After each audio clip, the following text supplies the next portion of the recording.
Lucas Huppert, thanks for being on the podcast.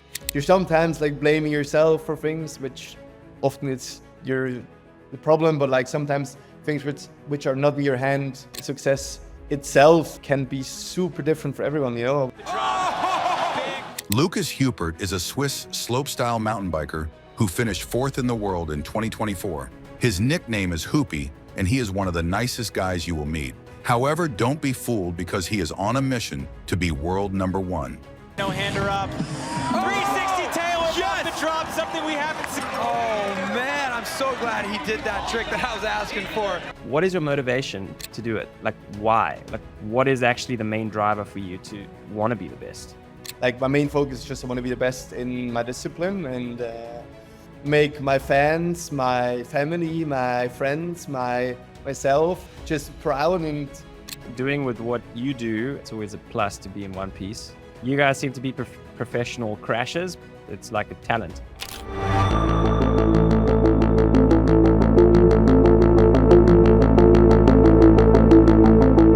Guys, this is a brand new podcast, and the goal is to interview the most iconic figures in sport and health from around the world. But I need to ask you guys a big favor to please like and subscribe, because it would make a huge difference to the size of this podcast, and ultimately, the bigger the podcast gets, the bigger the guests. Enjoy this episode. Lucas Huppert, thanks for being on the podcast, man. It's been a while.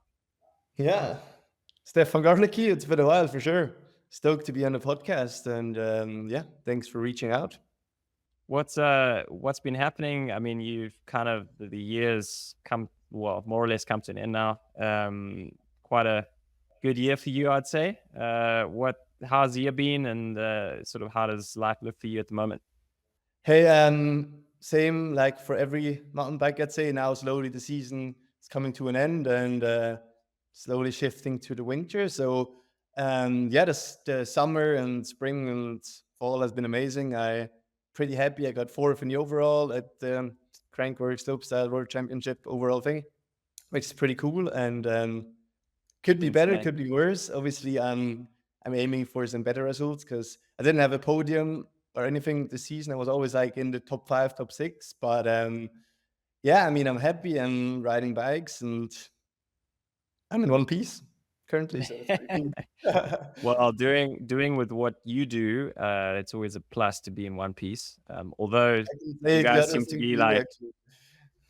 to be professional crashers, because somehow when I have big crashes, I've gotten hurt, and you guys crash so much and mostly just like roll away. I don't know. It's like a talent. But one thing we should add, we don't have like trees and rocks like in our landings, you know? True. If you crash it, there's no way you're not hitting a tree or a rock or anything else, which is painful. You know, we're just hitting like smooth landings. So obviously you can get hurt really bad, but I just feel like in downhill racing, if you're like in some rock garden or in some like dense forest, you're done. Yeah. If you crash. Yeah, true. So nice to see you in one piece too, my friend. Thanks, man. Yeah, it's been a rough couple of years, I guess, but Yeah, I saw that. but we're here now. That's the main thing. Sure. And I mean, so you ended up fourth this year, which is insane. But I guess obviously you wanted to be on the podium. What do you think? What's it going to take for you to make that next step to get onto the podium and battle with the likes of Emil and such? So one thing to add, the slopestyle thing is kind of a bit tricky because there's only the top 12 allowed to be in, right? So if you like crash the first 2 events of your season, you might not even be in for the third event of the year. But since I was top 5 this year in the overall, I'm pre-qualified for every event next year. So I can That's sick. go like way more all in each event. Because, I'm like kind of, let's say, Swiss rider, obviously want to do well, but also back in my mind, I'm like thinking like, hey, if I like mess up both runs, I have to be really damn good in the next event. So sometimes you kind of, it is a bit, sounds a bit sad, but like sometimes you have to be like, okay, I'd rather have a 6th or a 5th and be in for the next event where I'm feeling better and I could do a better run and go all in there. So you kind of always have to like have that in the back of your mind that you're like just having a result, so you're in for the next event. But for next season, I can go harder since I'm pre-qualified. And I mean, I'm not gonna lie, Dawid, Godziek, and Emil Johansson, they're better than me right now with the tricks. So I definitely need to work on a few more tricks. But I really have quite some unique tricks which no one else is doing, like the 360 whip dropped. Like no one has really done it. Actually, Max Fredriksson done it a long time ago, but like in the last 3 seasons, nobody really done it to have like this trick or the fronty triple bar and like flip switch down whip. So I have a few unique tricks, but I just feel like I have to get them all together and have no mistakes in my run. And when I have a flawless run with all the tricks I want to do, I can make it to the podium, which I actually did in Innsbruck last year. So actually, so you know it's possible. Yeah, for sure. Yeah, it's why. I guess it's always tough. For sure. Yeah, sorry for interrupting. No, I'm definitely, I'm 24 now. I'm in a good age, good shape. So doing everything to make it happen. Yeah. Yeah, I mean, I guess it's always like the higher up you get, the harder it gets to make that next little improvement, you know? When you're just trying to, like, it's hard to qualify, but you know, the level to go from like 12th to 10th or to 8th is a lot less than going from 4th to 3rd or 4th to 2nd. You know, as you go up, it becomes harder and harder, you know? So maybe you can take us back. Maybe take us back to where it all started. Like how did you get into bikes and also into slopestyle? Because I mean, slopestyle is not exactly your everyday run of the mill sport, and with the risk and stuff, it's pretty wild. So what made you go into that direction? Hey, ever since I'm a small boy, I was always like, if it wasn't the skateboard or snowboard or whatever, and I was always doing like some stunts, and I just liked doing like the freestyle sort of thing, you know? So like I said, I was skateboarding super young and snowboarding and also biking super young. But there was a local cycling club which was more into cyclocross and road cycling and cross country. There's actually some super good like road cyclists from the area I'm living. And I'm the only black sheep doing freestyle stunts, you know? No, I'm joking. Anyways, I just started there organically, and there was some jumps in the town, the next town, and just rode there, and then just built the jumps bigger. At some point, we needed an excavator to build the jumps, and from year to year, we just progressed. And I don't know, I just sticked to the doing tricks. And one thing to add, sorry, I was also doing 4-cross from the age of 10 to like 14 or 9 to 14. So I was doing some sort of, exactly, yeah, some sort of racing. But to be honest, I was pretty good. But I was pretty good because I was the only kid which was able to clear the jump, so I could gain speed this way. But I wasn't like not good at like doing gates, start gates, or like tactical riding. I was just the only kid, one of the only kids hitting the jump, so that always put me on the podium. But I moved on from that because I don't know, I just felt a bit limited, and I didn't like the courses too much because I wanted to jump more. And then I just went to dirt jumping, and there's actually quite a lot dirt jumps in Switzerland, and there was some events like Swatch Rocker there. I don't know if you know this one.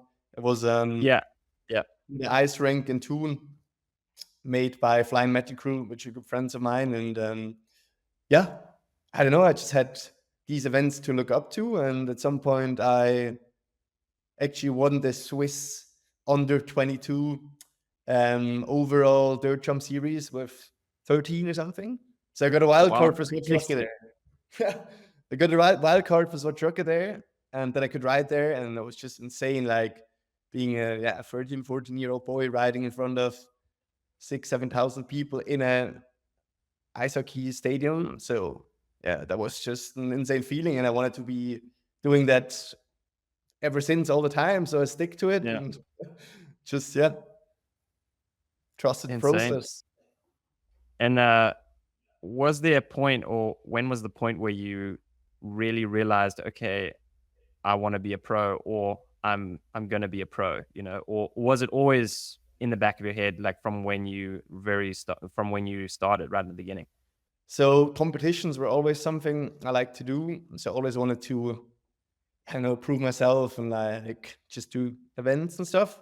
So I was always just doing it for fun. And then with 15, you start apprenticeship in Switzerland.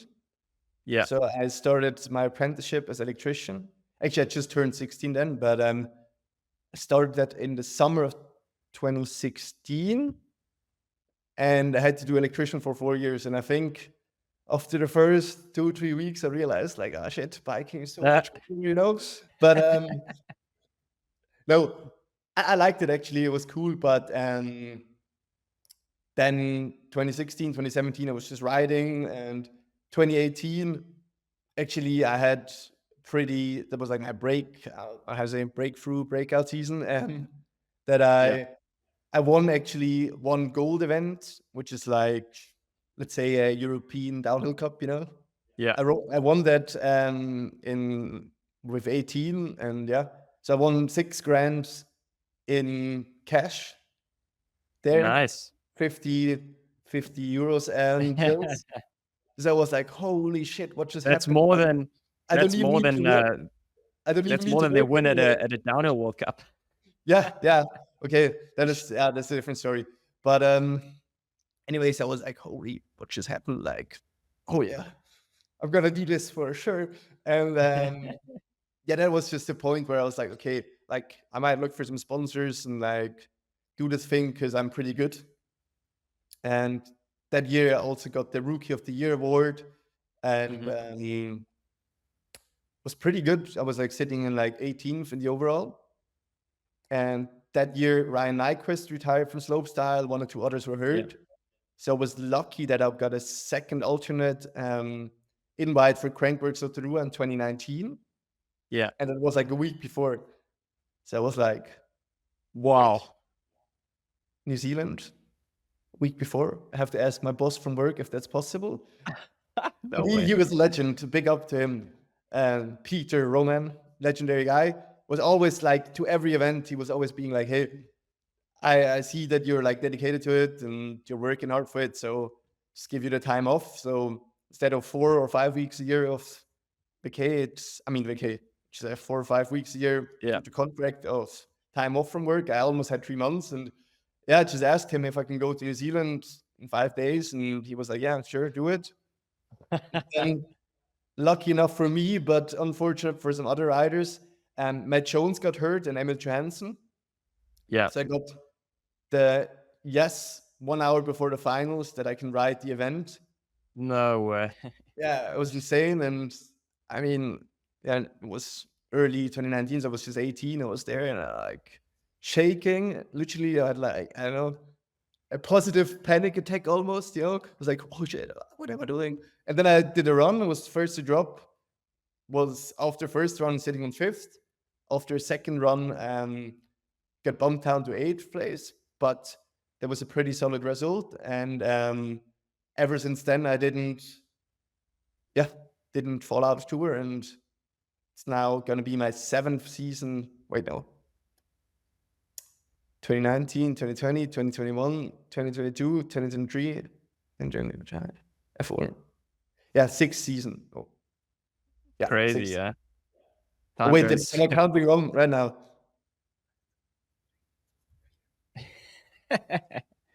7th, doesn't matter. Anyways, it's been a few seasons, and didn't even think about it. 2019 is a long time ago. No? Yeah, it doesn't seem like that long ago, but yeah. Yeah. We've already been through a whole pandemic since then, so. Well, yeah, insane. How, I mean, like you mentioned that they told you how long before? Like 1 hour before that you could start. I mean, I saw Emil was hurt, but it's Emil, and you know how competitive and how much he wants it, especially after his long, like, injury he had. So I was like, it could be that Emil just drops in last second, and I Yeah. didn't know. But then 1 hour before, the Lorem, the athlete manager from Crankworx, is like, hey, you're gonna be able to ride. I was like, what? I was like, okay, took my bike, run up the hill, did as many laps as I could possibly do, which maybe wasn't the smartest because I was smoked after Yeah. that hour of full gas training. But I made it work, and it was just an unbelievable moment because Crankworx is such a, in slopestyle, is like the biggest event, and since there's only like 12 people or 14 which can ride it, it's like our Formula One. So I made it to my first Formula One competition race, or whatever you want to call it, and it's been crazy. I mean, so from the outside, like I'm obviously a racer, and like when I watch you guys, my sort of coordination is terrible compared to what you guys need. I mean, if you look at some of the tricks, I'm wondering how the hell you know where you are, like when you've got so many things happening at the same time. So like now you've got to do a run, and you've got to do back-to-back tricks on every feature. Every feature is different, and there's so many different variations. Like, first of all, how do you feel before you're dropping in? And then how do you actually sort of mentally prepare to do a run where you're doing so much and so many different things? And like, I would forget like halfway down what we're supposed to be doing. I mean, what should I say? Obviously, a lot of training and practicing these tricks over and over. And obviously, some of the stunts are super risky. So you're just doing them on the airbag over and over till you sort of know how it feels. But it's not like, it's not like that I don't think I know any of us which does like double backflips on trampolines and stuff, because so different, and we're not like that gymnastic athletic sort of thing. But I don't know, it's just training, and obviously you have 1 week of training at the contest to prepare for your run. So it's like 8, 9, 10 jumps, and our brains are smart enough to remember those 10 jumps. Actually, even sometimes we're like, if you're getting like rowdy in the run, you're like, well, I don't know what to do, and you just decide whatever trick you're gonna do to carry enough speed to get over the next jump if you came up short before. So a lot of like gut feeling decisions sometimes. But man, over and over, you're just training, and preparing myself mentally for a run. I just try to, because obviously you have doubt sometimes, because if you have no doubt, you're not even nervous, because like, oh, I will 100% land that run. Like, why do I even doubt? Obviously, that's the best mindset to have. But when you're like going for the best you can, you obviously get out of your comfort zone. So I'm really just trying to do the tricks I want to do each in the training, and link them also together, that I know, okay, if I'm going to do a 360 tail whip on the drop and the speed is tight for the next one, I need to do both tricks after each other to tell myself like, yo, that's just how it is. And if I've done every trick in training, I'm just so much more confident and like in the zone and in a positive mindset, and without fear, or way less fear, just do that run, because if you have to do every trick first try in your contest run, you don't even know where to start worrying, because everything is to worry about, because you have no idea how it's gonna look like. But some of the legends in our sport, I listened to a podcast of Sam Reynolds, for example, and he was saying he went to an event with the mindset of trying a new trick on that one jump. So they were like just going there, and they wanted to try that one trick in their run, and if they shit, they shit, and if not, they just won. So it definitely got way more professional, I'd say, in the way that people are really prepared. People have their training facilities, and they're just doing everything towards that one run. Just prepare all winter for that run. And are you nervous before you're dropping in, or how are you feeling? Hey, I don't think there's anyone which is not nervous. Even like Dawid and Emil, I mean, I can't talk for them, but like I obviously see that they're like in the zone and like quiet and like getting their mindset ready for for their run, but obviously, it's more experience you get, it's less nervosity you have maybe. But I mean, we're doing crazy stunts which are risky, so I think it would be weird if we're not nervous Yeah. and out sometimes. But I think the boys right now and girls, obviously now with the new category, everyone's Yeah. like super professional and prepared. Like when you see them ride, it's like damn, everyone is super good. And it used to be a few years back that there's like those 1 or 3 guys and which were on the podium, and now there's like Dawid and Emil Yeah. and Teddy fighting for the top, but fighting for the podium. There's like 8 other guys, you know. So Yeah, it's cool. It's good to hear, hear you say it, that you guys are nervous, because I feel the same. I mean, when we're dropping in for a World Cup race run or something, I think a lot of people from the outside of the sport are like, oh, you guys are all crazy. Those guys are riding Rampage and doing slopestyle, whatever. Everyone's just nuts, and you have no fear. But I think, like, at least for me, the fear is what keeps you alive. If you don't have fear, you'll just be an idiot and go and try something stupid and hurt yourself. So for sure. I mean, it's the fine balance of being confident, being also having thinking through a few things which could be dangerous. So I call this as fear. And just, if you're fearless, you're gonna ride 100k per hour into the next tree. But if you're confident and you still got a bit of fear, you maybe be like a bit slower and you're not gonna hit the tree. But that sometimes which makes a difference, obviously, Yeah. If I see It's, Homer Imperial, I mean, like, that guy doesn't care, goes through it, spins, scared. I mean, that's with everyone, but it's tight. Yeah. And I'm also for following sure. downhill World Cups. Actually, with the new Discovery thing, I'm not watching it that frequently, but or actually never, sadly. But I'm always watching the results. And but the thing is, I'm never at home. I don't have the TV up anymore. And okay, maybe it's just my fault, but I definitely always follow the results. And then That's cool. especially with some newcomers, and yeah, it's interesting. It's not always the same winner, which makes sport so much better. Well, I guess it's harder for the races, but it's good for the people watching. So for sure. And the same with you guys. The more, like, when Emil went on that winning streak, it was, I mean, cool for him, but I think for the people watching, it was like, okay, like another race, another win. Who's going to come second this week? And so it's cool now to have guys have stepped up, and making it more interesting to watch. I mean, we can't blame Emil, because I think if we would be in his position, for sure. just win everything. But yeah, I mean, he was unlucky this year with some injuries. Dawid was in the best shape ever, and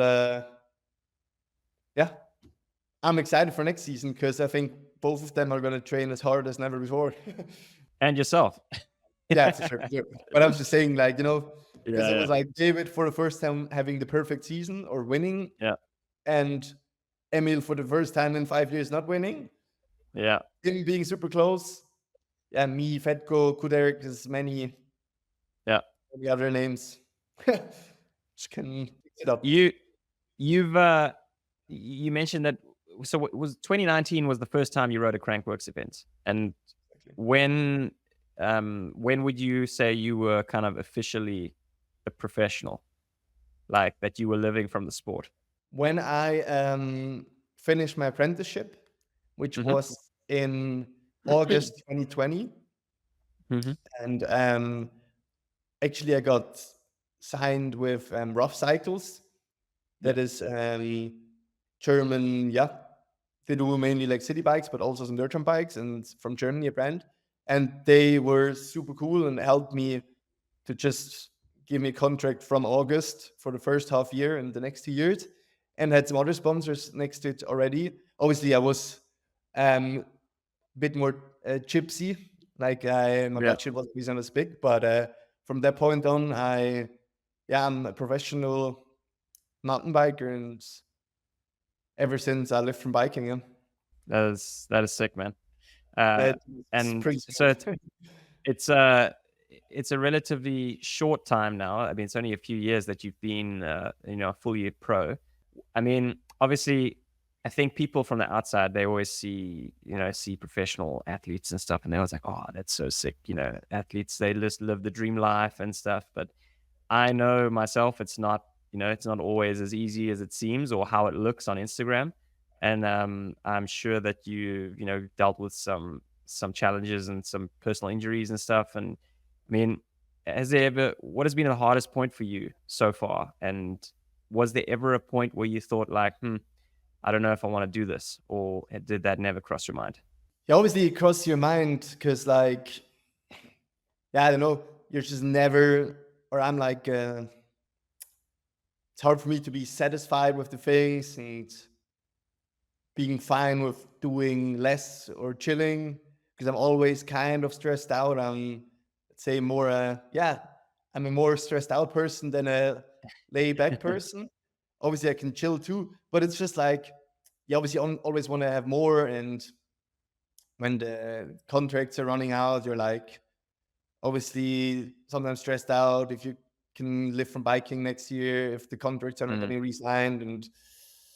And yeah, I just feel like for me, sometimes the pressure is just annoying. And if I see some of my friends working in a normal job as carpenter or something, and they're just going on their vacays, and like after work, the work is done, sort of thing, I'm sometimes jealous. But then I know, like, damn, I love biking. I can do whatever I want. Obviously, if I do nothing, I'm not getting anywhere. But like, Yeah. I can, if I don't feel like riding that day, I can take a day off and do something else. Or, yeah, it is super amazing. But I sometimes like had sleepless nights, obviously, and I've had bad events, or like sponsor couldn't continue. There's like, yeah, things are crossing your mind, and obviously you want to have the best for your career. So you're sometimes like blaming yourself for things, which often it's the problem. But like sometimes things which are not in your hand, they're just going the way you're going. And like, I don't know, it is definitely not the easiest being a professional athlete, because if it would be, everyone could do it. But man, like when I remind myself, like, what I'm actually doing, then I'm obviously knowing I'm doing the right thing. And obviously there are bad days, but on the good days, you're just living life to the fullest. And yeah, it really shows, for me at least, that I'm doing the right thing. So yeah, I don't know. It's obviously a tricky one, but as long as I'm not hating riding my bike, I think I'm doing it right. And I'm definitely not hating riding my bike. So keep doing it because, I love it. That's interesting that you said, what you mentioned with the pressure and, with sponsors and all that, because I've felt the same as well. And I think you kind of get used to it to a point that every year, if you've got like 1-year contracts or whatever, or even 2-year contracts, and then there's a time where it runs out. And then every time it's like, okay, how good have, my results been? How good has my media been? That, and then even then it's never a guarantee that they're going to re-sign you. And I think that it's quite stressful. So that's, also my fiance just has a normal job. And sometimes I look at that, I'm like, it's quite nice in a way that you just look at her and, she's got a monthly salary, and she doesn't have to worry every time when it gets to like October, November, like, oh man, Yeah, got contracts coming up for renewal. for sure. But man, I don't want to do it any other way. Like I said, if it would be easy, Yeah. everyone could do it. But Yeah. I mean, we are running a business, our Yeah. own business. And I think if you're running a business in a big company or even a small company, you have to pay your employees, you have to do this, you have to sign your deals. So I think Yeah. it's never getting easier. And I guess you would never have came that far, which you are right now, if you wouldn't be willing to have more and being satisfied with what you had, and you always want to have more. So I think everywhere, if you want to have more and progress in life, there's challenges coming, and just gotta deal with them and crack on. Yeah.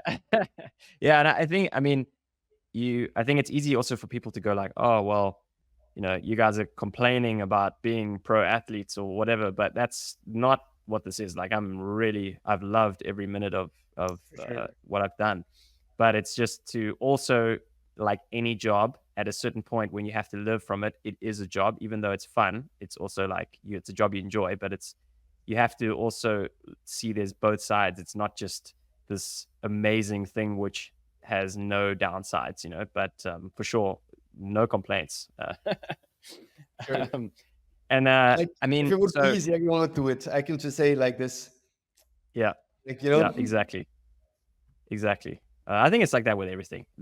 I can't see that there's a job out there, even if you look at like actors and singers and stuff, and they're superstars and they're making all this money, but there's a lot of stuff that they have to deal with which I wouldn't want to have to deal with, so Sure. there's always the pros and cons. And you wanted to, I don't know if you had like an ultimate goal. Your goal was to be, I'm assuming, to be world champ and win the series. What is your motivation to do it? Like, why? Like, why this? What, because you can be like, yeah, I want to be the best, but what is actually the main driver for you to want to be the best? That's a good question, to be honest. I mean, as a competitor and as a person which competes at competitive events, you obviously just want to fight for the best result possible. And I mean, my life is mainly about competitions. The main thing I'm doing is training for competitions and competing, then doing media. I mean, I also do it, but like my main focus is just I want to be the best in my discipline. And yeah, I mean, I don't know. I obviously want to have a great career and do the best I can, but for some reason, there's just a fire burning inside of me to make my fans, my family, my friends, myself, and the audience at the event just proud and do the best performance and I possibly can do, and just put on a show for the fans. And I don't know, I just love to do it. Any questions? I actually Yeah, don't know. Just love doing it. it's Yeah. cool. It's cool to hear like different answers, because that's a question that I ask multiple athletes, and sometimes you hear very interesting reasons. Like someone will be like, oh, I don't know, I came from, this was a wish from my dad growing up, and so that's why, so it's always interesting to hear people's take, because I think it's always like, oh, I want to be world champ, or I want to be the best, and then it's like, wow, but what is it? So it's cool. Just having the passion that you have just for the sport, that you found something that you love that much, that you want to, dedicate your life to it. Obviously, sometimes it's different. Sometimes I'm like, oh, I don't want to do that event if I don't like the course or this and that. But to be honest, I prefer riding an event over training at my training facility, because it's Oh, really? yeah, Okay. just because you have so Yeah. much more jumps, and like it's always satisfying to just do a run, and the feeling is insane. Obviously, it's way more stressful, but like sometimes when I'm jumping into my airbag, I'm just getting crazy because I'm like, damn, I'm not even riding bikes, because the only thing you're doing is Yeah. pushing up a 12-meter rolling. Yeah. Jump into some Chinese bouncy castle I bought, and Yeah. I just bought it from a Chinese bouncy castle supplier. Really? So yeah. So I just jump into a bouncy castle and land on my head and push up again and land on my head again, and at some point I land on my wheels. So yeah, both can be frustrating, but I don't know, I just prefer a cool event with a cool course and Yeah. great conditions. If it's a horrible week with only wind, it's not the same, but say Whistler with no wind, it's Pretty cool. like Of riding all course. week with your buddies and going to the pub after, not in that night before the contest, but like, it's just, it's cool, yeah. What I mean, I think obviously, like any sport, you need to put in. You mentioned, you bought a bouncy castle, and that's what you're using for your airbag. And like in terms of training, your training is obviously not your typical athlete training, but I'm sure that, you know, you do a lot more than some people realize. So like, what does a normal training day look like for you? Do you just spend time on the bike? Do you do any other stuff besides, you know, practicing tricks? Do you do any stuff in the gym? Yeah, what does that look like? So definitely putting most work and time into biking, because I really actually in winter and spring I ride a lot of dirt jump. Now in fall less. Now in fall I ride more the other bikes, but like I just try to do my tricks over and over. And the last 2 years I was just building my training facilities. So I was digging a lot. I was really digging a lot. So that was kind of also my workout. And I'm also going to the gym and have a training plan from Sportschule Pucht, which you're also going to. Yeah, cool. So I got my body checked out the last years and just worked on the weaknesses they found. So working on that too. But to be honest, for this winter, I really want to do more gym work because I feel like, the sport is just getting gnarlier and I just need to be readier for impacts and crashes. So definitely a bit more of gym work. And also one thing is don't have to work as much on my training facility because I really got it dialed and get almost every obstacle I need. And I need something else to keep me sane and strong because digging actually made me pretty fit, I'm not gonna lie. Yeah, dude, digging is really hard. It gets overlooked, but I mean, it's manual labor, and I've built quite a bit back in the day, and I remember you can't go and do a day of digging and then go to the gym. That's going to be a bad idea. Even biking is hard after it. Yeah, for sure. Yeah. Easier, but yeah.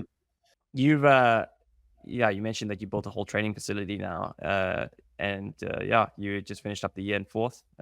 What was so far your best moment? If you could pick one moment of your career, what would you say is like the highlight? I mean, winning with 18 the gold event was pretty cool in Spain. Also the second, the Crankworx Silver Star 2022. Then Innsbruck podium was also super cool, but to be honest, my favorite run to date was Joyride 2022, where I actually got fifth, which is also great. Not on the podium, but pretty cool. But that run was just with the first front flip triple bar spin in a competition ever. Then I did the flip switch down whip Huppert style, which I was also the first one to do it. I did it one event prior, but like I'm the only guy which has did it this way. And that was also in the run. And then the 360 tail whip flat drop, which was super new. I stomped that on the last drop, which was massive. And it was just the last feature and was such a bang to finish up my run. And one thing to add, I did the same run in my first run, but crashed in a tree whip and really got wrecked. But I don't know how I was so ready. I just went up there and I was like, I don't give a fuck. I had such a sick run. I will just do it again. I will do it just so much better. And I was just up there like hyped, like kind of happy. Yeah. Normally when I mess up my first run, I'm like why do you do that? But I was like, yeah, let's go, boys. And then I just went and did all the tricks and it was just an insane event. And also it was the first Joyride back since 2019 because it was such a long COVID break and Joyride is so big that I couldn't do it in like 2021 when it was sort of back again, but there wasn't as many spectators. So that was probably my favorite run and the best feeling. It's interesting because it's not always, I've noticed that as well. It's not always the biggest result that brings the best feeling. Sometimes it's especially when, like you said, you had a big crash and then to come back from that meant way more to you than, when everything goes smoothly because you've, overcome that adversity, I guess. for sure. And one thing to add, so the contest was on Saturday, and on Monday from my guy at Specialized Switzerland, I got the yes that I can sign with Global for next 2 years. So that was pretty cool. So yeah, it was amazing. Sick. And, yeah, damn, 2022 was a cool summer for sure. That's sick, man. And I'm sure after that, you had probably a nice after party. What's the craziest party story that you've got over the last few years? Oh, I'm not sure if I'm getting in trouble, but it has definitely been a few funny ones. Actually, if it's something you're gonna get in trouble over, then we definitely want to hear it. that's a hard one, because to be honest, I wasn't partying crazy in the last 3 years or whatever. But when I was like 18 and 19, the first few events went good. It was definitely some long and crazy parties. But wow, let me think. I mean, yeah, there was one funny one. It's not absolutely crazy, but it was definitely rowdy. So imagine 2018 when I won that event in Spain, where I got 6,000 euros in 50 euro bills, and it was like quite a rack.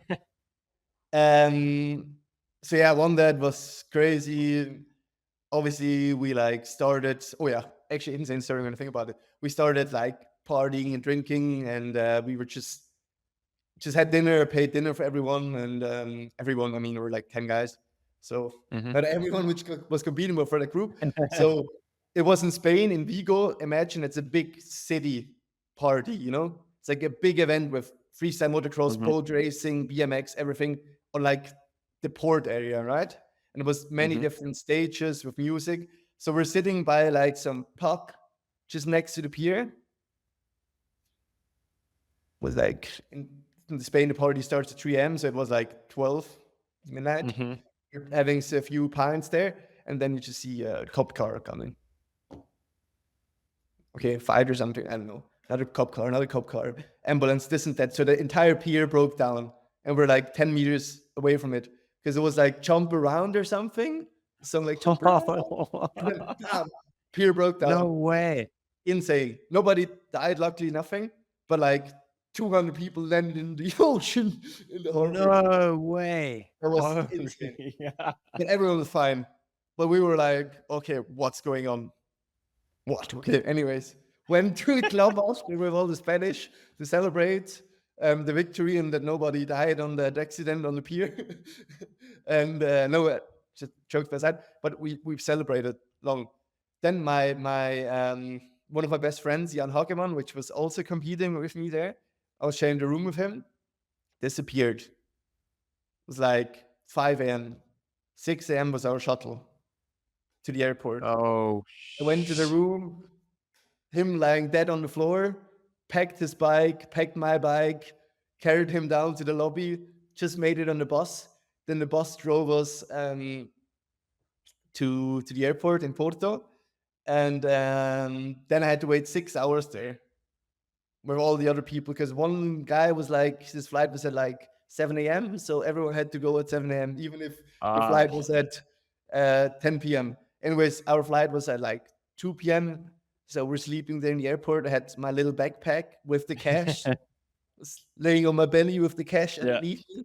My bike bag and other bags just laying somewhere in the hallway. Super like, wow, still everyone was being absolutely drunk and smelling like alcohol. Yeah, sounds super rough, but took a flight back to Switzerland, came home by like 5 p.m. and then realized that I had a driving lesson with the driving school. Oh, perfect timing. Because in Switzerland, you can only start your driving lessons when you turn 18. And I turned 18 in June. And had all the events, so I didn't really have that much time, but I really wanted to have a driving license to go to all the events by myself. So every time I had, because I know I didn't have to work that day, because I'm arriving at like 4 p.m., 5 p.m. Yeah. So I was like, for sure, I'm going to take a driving lessons. lesson. So I almost had no sleep. I was sober again, I can tell you that. By 6 p.m., I got picked up by my house by the car, and I had the driving lesson. And I think I cracked like 3 coffees, some caffeine tablet, and then I just drove there for 1.5 hours and came back home and went straight to sleep and back to construction site the next morning. Yeah, I mean, that's probably one of the rowdier stories. Even though, the night was not rowdy or anything, we were just staying up late, and I had many things planned the next day, and I was pretty happy, to be honest. That is a crazy 24 hours. Crazy. But yeah, I mean, it was fine. I was just tired in the car, and it's definitely sober, just for disclaimer, so people know that I'm not doing stupid stuff, because definitely not doing drink and driving, because that's, yeah. Definitely not. Definitely not. Not in Switzerland. Like, seriously, Not in Switzerland. nowhere. So I just wanted to say that and be clear that people don't have the Yeah. value image of me. No, it's cool. It's cool that I think maybe from the outside it can look like slopestyle guys are a bit out of control, but it seems like you've got your head screwed on straight. So But I'm not everyone. I'm just saying I might be one of the more chill guys. There's definitely some rock stars out there, but they all got their head screwed on the right place. But they know how to celebrate. I'm gonna tell you that. But I think the guys and girls, they're definitely also good celebrators. yeah, for sure. Some of them. Some of them. I mean, I think it is changing a little bit. Like the sport's becoming a lot more professional, and so top guys like Bruni and Piron and stuff. I don't know if they party like Greg and Steve Pete and stuff did back in the day. But yeah, man, that's that was the golden era, I guess. And like I guess still on the party topic, I thought it would be a good transition. You obviously see I've got the beanie on, but and I'm sponsored by OnlyFans, and you would have noticed the last couple of years that coming into the sport. What's some people love it, some people hate it. What's your take on it? Do you think it's how do you feel about them moving into sport? Obviously, when I think Louis Buchanan was a bit earlier than you, everyone was like, "Oh, is he gonna like post nudes and stuff?" Because that's what OnlyFans is mainly known about. But I mean, like I don't care, because I feel like as long as people can get properly supported by outside industry brands, and the brands are not hurting anyone, and it's not like I don't know how you say it. You don't have I don't know, something which is bad on your helmet. I don't care, and I think it's cool that they're helping out a lot of people. And I just saw MMA, like Charles Oliveira, the Brazilian fighter, is also supported. And I mean, it's, I guess, the same like the Instagram private groups where you pay and you see some stuff like your race setups or how you prepare the things. And I feel like it's a cool thing. To be honest, I didn't dig deep in there, but I mean, I know, feel like you guys are doing better than ever, and that's pretty cool, if you ask me. Yeah, cool. It's always it's interesting to find to hear people's perspectives, and yeah. But there's many keyboard warriors, obviously people are hating and this and that, but I'm like,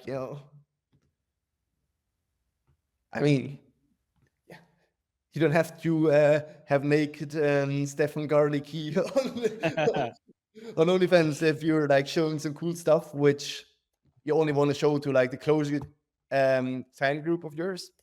Yeah. How like you tune your bike, or you have like a secret trick for your suspension or whatever, you know? Yeah. Yeah, no, it's I mean, because I think what a lot of people don't understand, exactly like they think, oh, we're going to post nudes or whatever. But, a lot of people don't understand what we're doing on the platform and also how the platform works. And a lot of them have never been on OnlyFans. So they judge it, before they even have a look.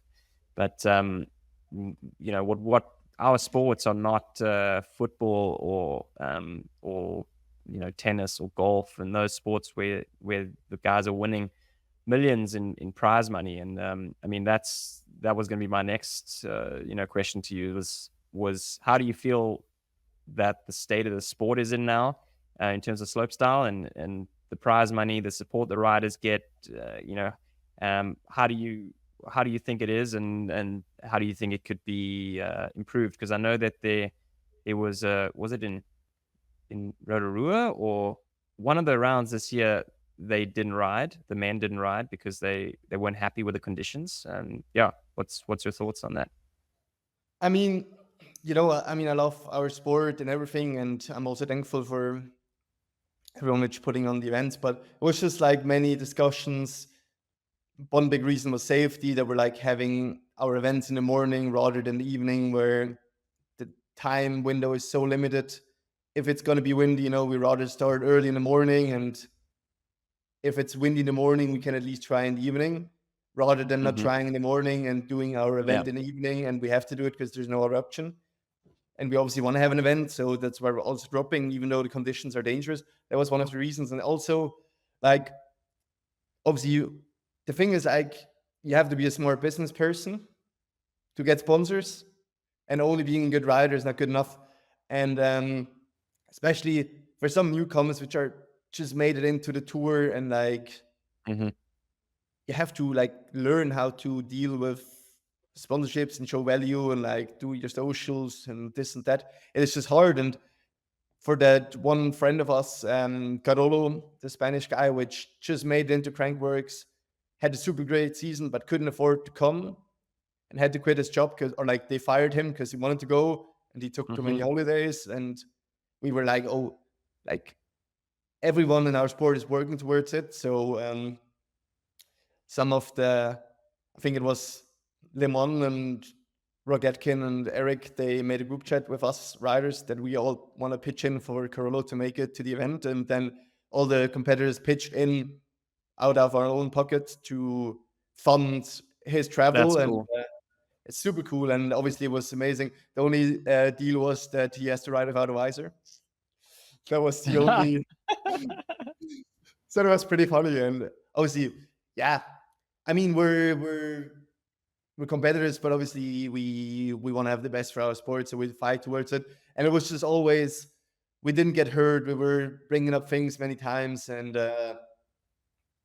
we had to do it kind of radically because it was always like from year to year, and it was like in the works for 3 years that we wanted to change things. And anyways, we're in better terms. We made it back, and I hope that stuff's not going to happen anymore.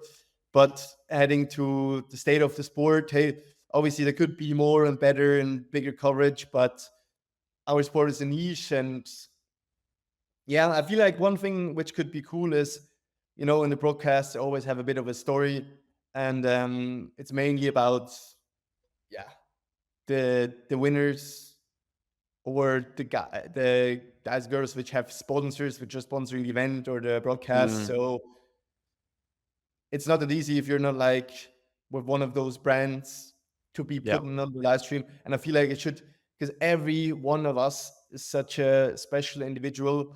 And if they would just tell a bit more about each person, that would make it so much more entertaining for the fans, and they would be rooting maybe to somebody which they weren't rooting before, because they're like, hey, that person comes from such a cool background and fought so hard and like came from nothing or whatever, and now he's here or she's here. And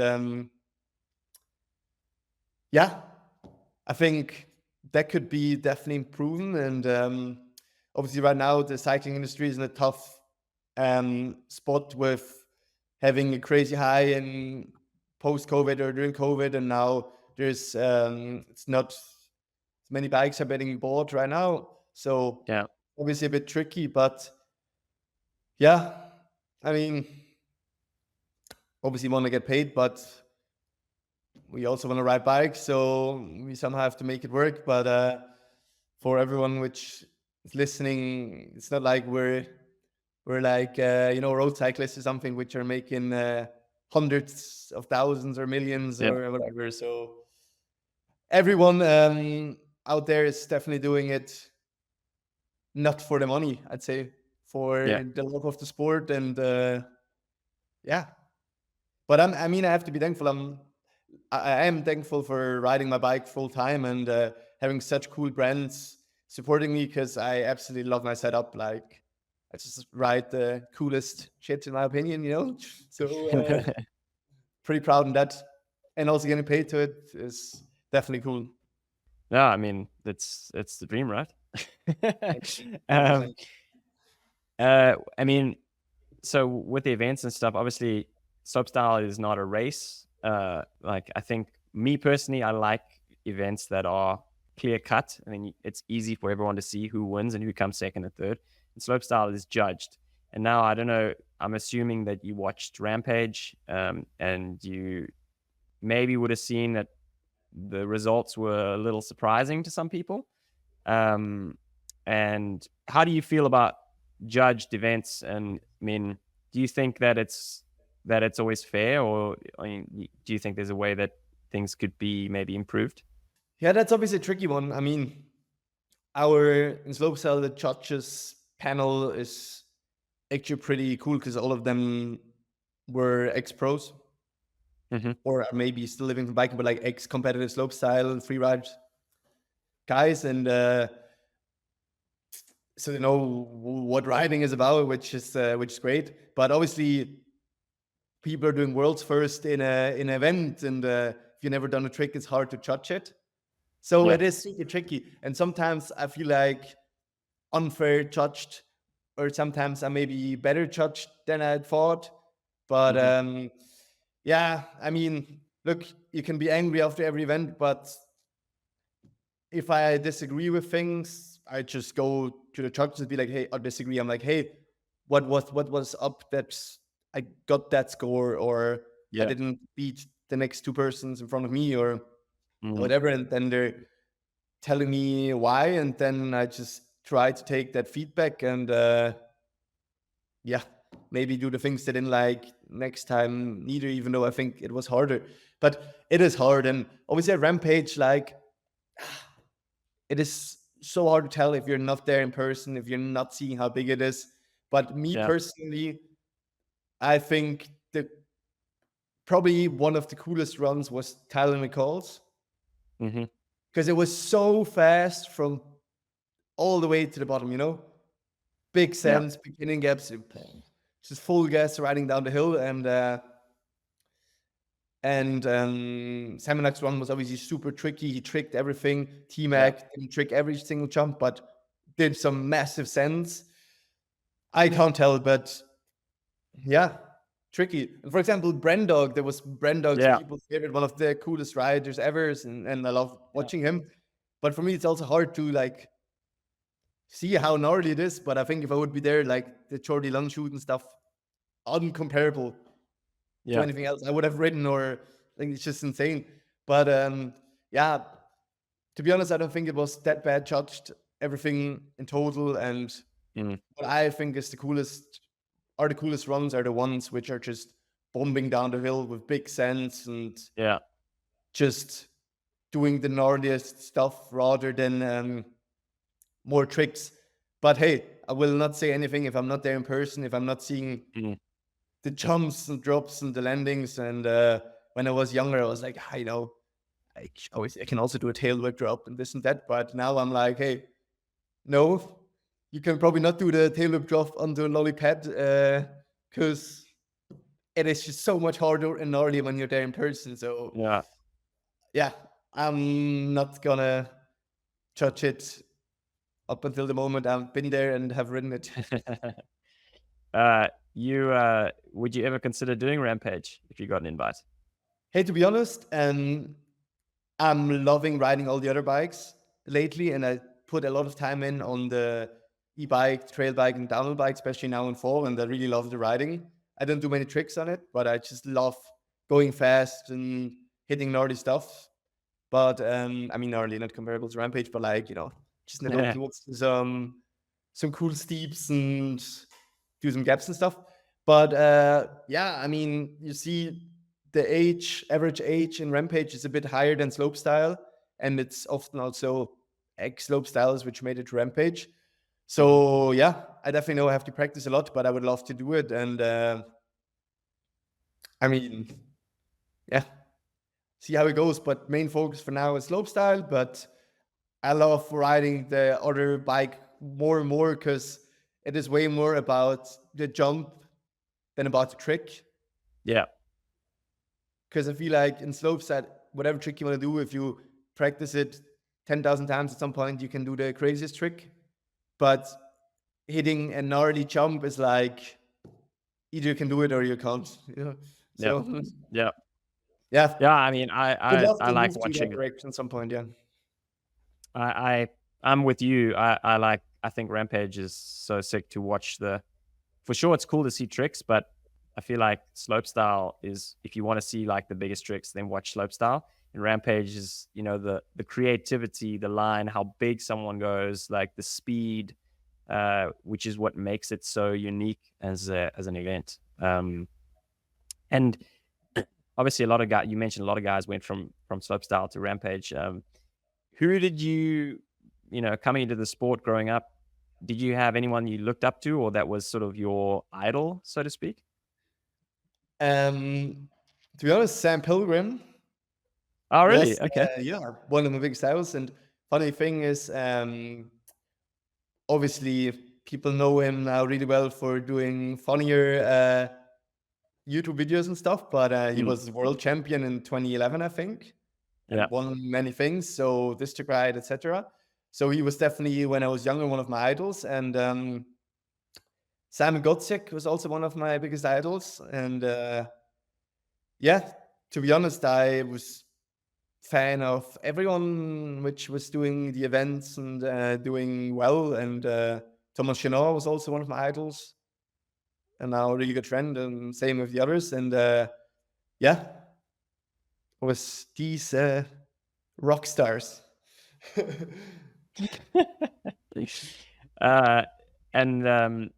think that's obviously, when you're younger, you're more likely to have an idol. As when you get older, you sort of, it becomes, especially when you make it to your level, it becomes, I'm sure at first it's a bit surreal, but then after a while you sort of get used to it, and then it's not so much an idol, but more, as you said, a friend, or you're actually competing against the people that you looked up to.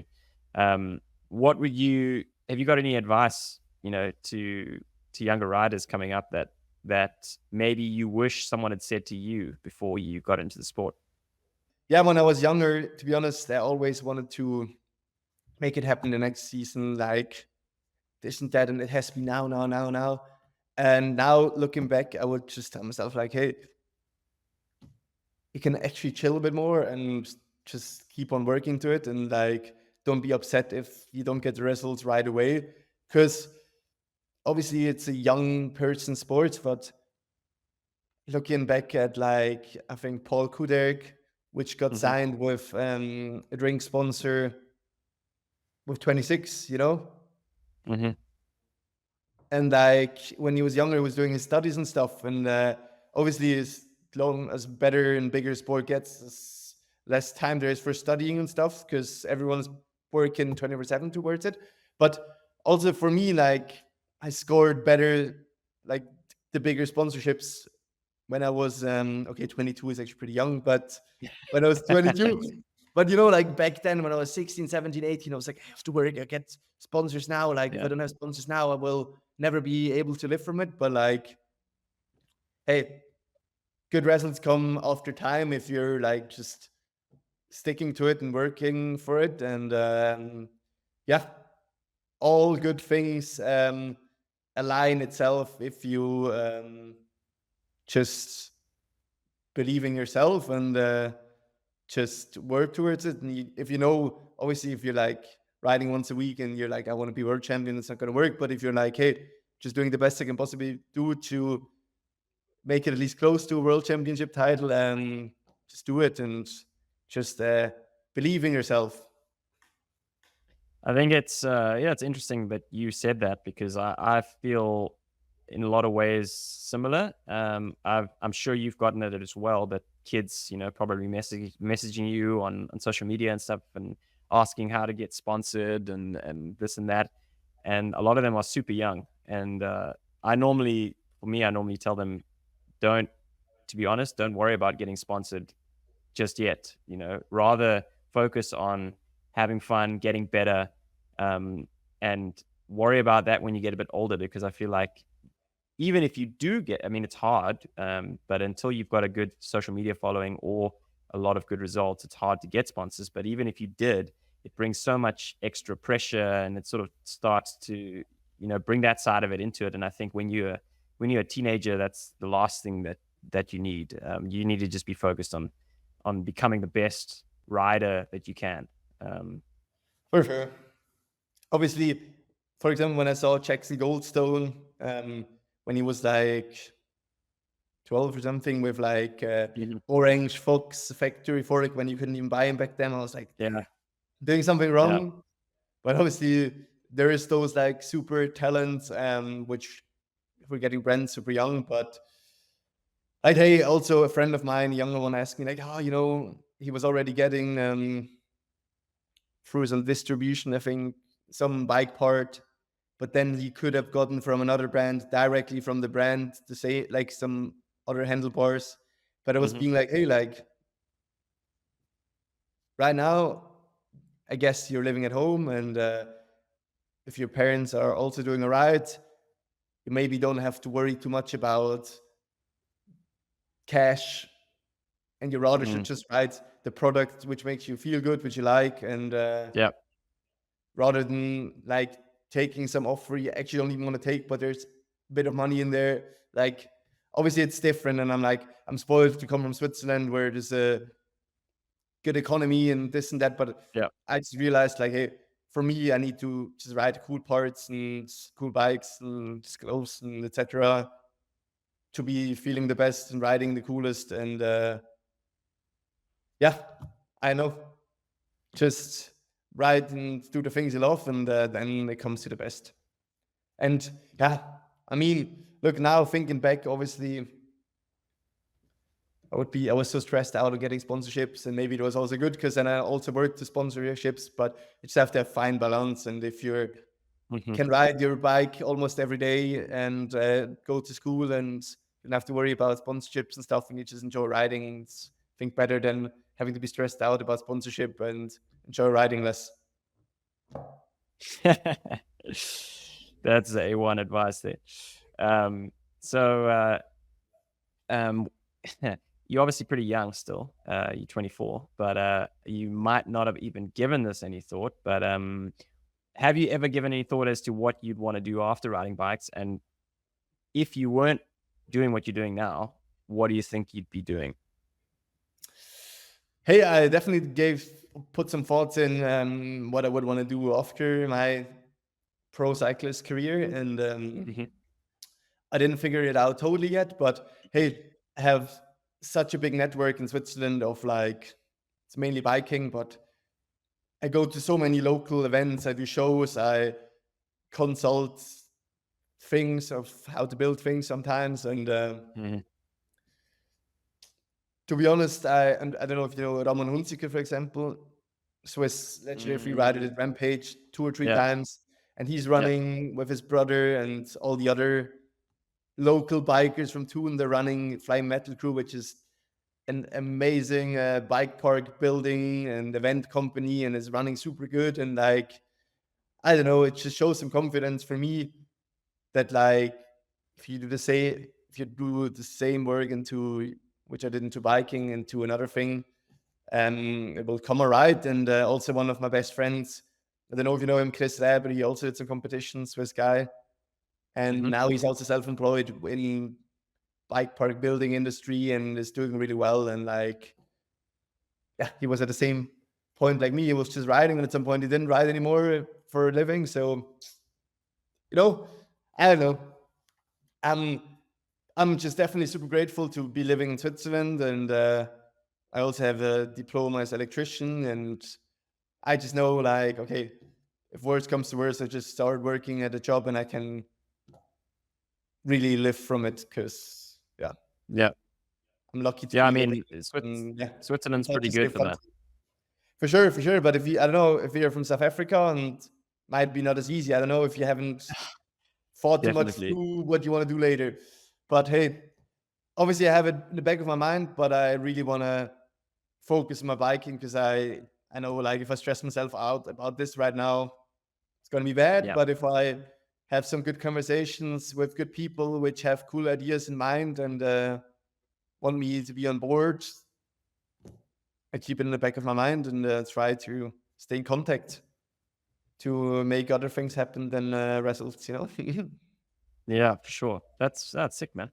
It's good that you've given it some thought, because I think that's it can be a problem for people if you kind of live in this bubble for years, and then suddenly it's like, oh, okay, now what, But so the whole, I guess the main purpose of this podcast is to chat to really successful people and athletes, and figure out what makes people, like, what makes people successful actually. What is it that differentiates people? And so to end off the podcast, I always have 2 questions which I ask every guest. And the first one is, what does success mean to you? What does the word success mean to you? Success. Obviously, Like, what do you think would make you successful as a person? I mean, dedication, passion, hard work, dealing with failure, and I feel like not giving up is definitely what makes you successful in what you want to be. And success itself can be super different for everyone. Obviously there's success on paper with results, but for me, scoring a great sponsorship or learning how to come back from an injury or from a tough season and stuff, I think is all success, which is good for a human being in life in general. And sports is such a up and down, and like from the highest highs to the highest lows. So I just think the full package is already success. Good answer. And so, and for you personally, what do you think, to the second part, what do you think has made you successful? What do you think has been the biggest factor that's gotten you to where you are now?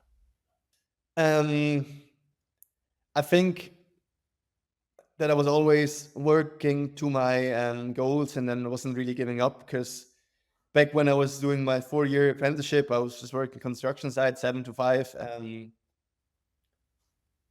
normal work week, and 1 day a week was school, and then you had to study after work for the school stuff and this and that.